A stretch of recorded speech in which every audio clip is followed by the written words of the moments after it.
Subscribe कीजिए हमारे YouTube channel रोशन उम्मती को और इस बेल आइकन को दबाना ना भूलें और रोज नया इस्लामिक वीडियो देखने के लिए शुक्रिया। तो सबसे पहले तो आप सभी को एडवांस में रमजान के मुबारक महीने की बहुत बहुत मुबारकबाद। आपका दिल करे तो आप भी हमें कमेंट बॉक्स में रमजान की मुबारकबाद लिख सकते हैं। आज के इस वीडियो में हम आपको 5 ऐसे लोगों के बारे में बताने वाले हैं जिनकी हर दुआ अल्लाह की बारगाह में 100% कबूल होती है। यानी कि 5 लोग अल्लाह से जो भी कुछ मांगते हैं इनको यकीनन जरूर मिलता है। मतलब कि इनकी कोई भी दुआ अल्लाह की बारगाह में रद्द नहीं होती है। इनकी कोई भी दुआ हो अल्लाह की बारगाह में ठुकराई नहीं चाहती है। साहिल 5 लोगों की दुआ कबूल हो या फिर देरी से कबूल हो मगर होती जरूर है। कुरियर में मेरे मन से नहीं कह रही हूँ, इनके बारे में हदीस शरीफ में मौजूद है। इसलिए आज का ये वीडियो आप सभी के लिए बहुत ही खास है। आप इसको आखिर तक जरूर देखें और मेहरबानी करके शेयर भी कर दें ताकि और भी लोगों के पास भी वीडियो पहुंच जाए। तो चलिए दोस्तों शुरू करते हैं। नंबर 1, मजलूम की दुआ।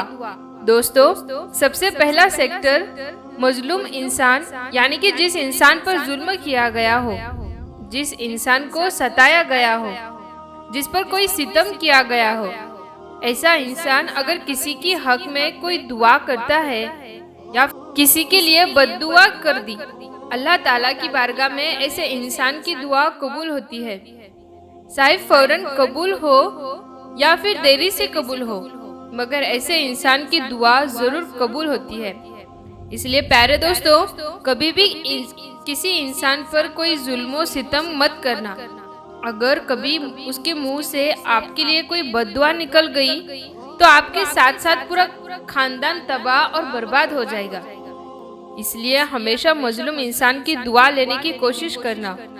कभी भी ऐसे इंसान की बद्दुआ मत ले लेना।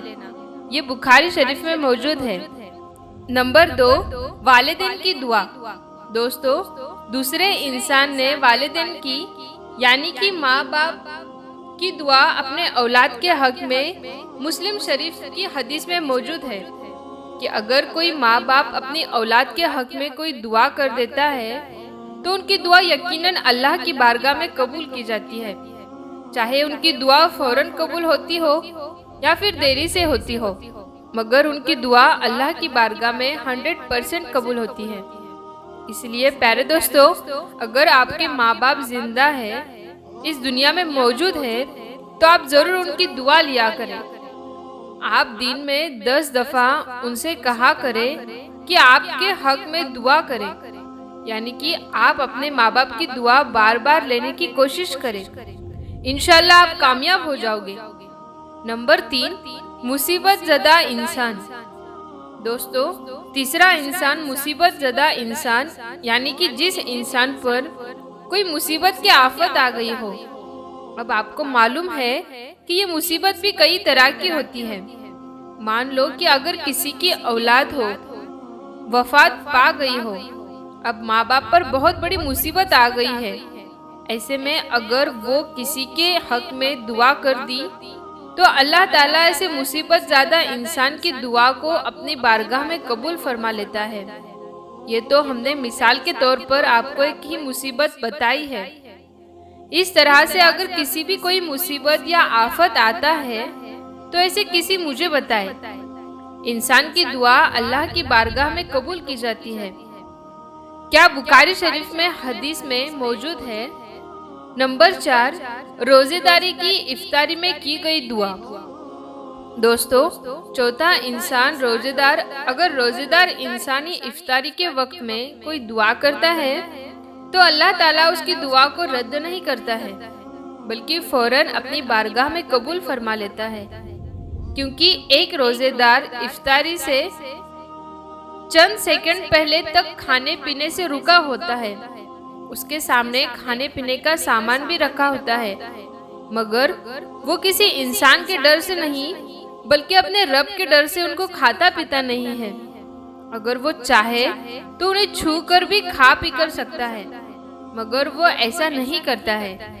ऐसे शख्स से फिर अल्लाह ताला बहुत खुश होते हैं और इफ्तारी के वक्त में मांगी गई दुआ को अल्लाह जरूर कबूल कर लेता है।